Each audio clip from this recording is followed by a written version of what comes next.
Maybe like walk us through like a financial day for you. Like getting ready day or like a what? Or just like a normal day? Well, honey, I'm spending more money out of drag because I'm buying all this shit. When I'm in drag, everything is paid for.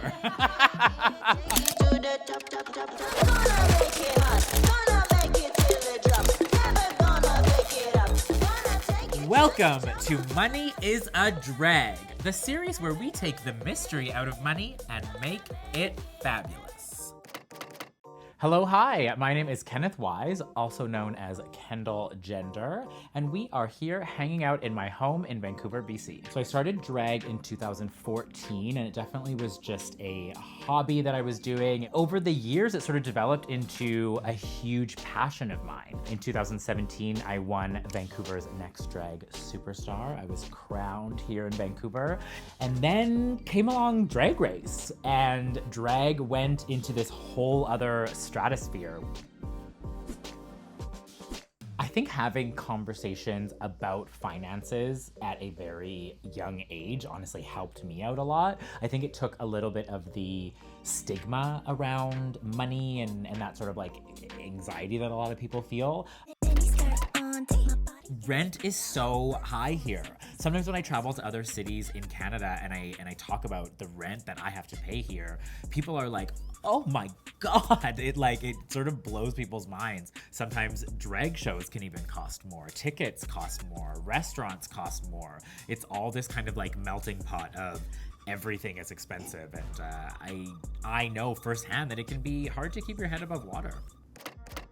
If I look at the next 10 years, I feel like immediate goals for me right now is paying for my upcoming nuptials. I am getting married in the next year or two, but don't hold me to that. To be honest, I feel like the next huge goal that I have is to buy a home.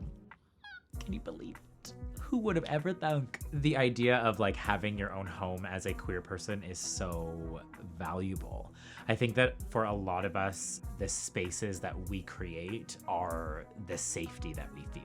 I'm a very goal-oriented person, so if there was some way that I could get a really tangible idea of when that goal would be achievable, I think that would help me a lot. The obstacles that are going to get in my way are designer shoes. My name is Colin. I work at Vancity. So a financial advisor is somebody who will be able to help you throughout any aspect of your financial health. So would you meet with a financial advisor to talk about that? I would love to meet with a financial advisor. I think that a lot of time your finances are kept super private. So there is a little bit of anxiety around someone else coming in and giving you an opinion. Can you imagine meeting with a financial advisor when you were in your early 20s? In a few moments here, I'm actually literally just about to dive into my computer and meet with a financial advisor from Vancity. I was able to meet with a Vancity financial advisor. My meeting with Kendall, I think went really well. They're well established in the community. And so it was really great to be able to help discuss maybe what their next steps are. For a lot of drag performers and for a lot of people in the queer community, for a very long time, we're working paycheck to paycheck and you're almost in that survival mode.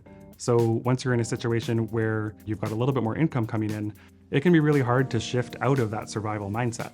I feel like as a drag performer, there can be a lot of misunderstanding when it comes to it being a career path. I think that I constantly have this conversation with people and they're like, sorry, what do you do? To be able to meet on a financial sense with someone who already understands what I do, who I am, it really takes away a lot of the anxiety. A lot of members of the queer community don't necessarily feel comfortable going into those these set institutions, whether it's banks, whether it's hospitals, whether it's government stuff, because we've got a history of not being welcomed in those spaces.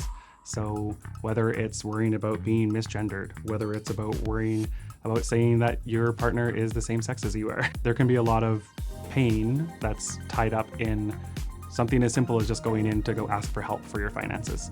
One of the biggest things that I actually took away from it was discussing my credit card. If you are paying your minimum payment on your credit card, then you're sort of only paying the interest. So there's often times, depending on the month, obviously, where you're just sort of staying parallel. And after the meeting, I literally shut my computer and made a payment on my Visa, like to clear it up. Take a look at your credit cards, take a look at what you've got owing, and see if there's any ways that you can maybe start paying down a little bit more on there, especially more than the minimum payment. One of the reasons why like owning a home to me seems like ideal and great is because of, you know, my parents' relationship with owning a home. And we were sort of discussing like what that looks like in 2023 and also in Vancouver. As with a lot of us in Vancouver, a lot of them had the goal of owning a home at some point, which obviously can seem pretty daunting. You basically just have to start small and steady. Little by little, putting away, getting in that habit of having regular savings for each paycheck that comes in, or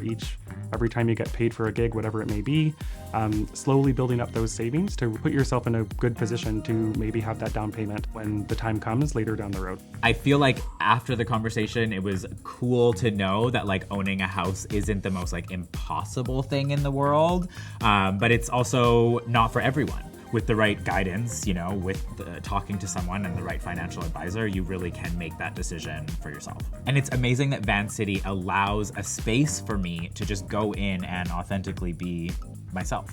And it's free. Stay strong, happy Pride, and we'll see you soon. Money is a drag, but it doesn't have to be. Vancity has your back.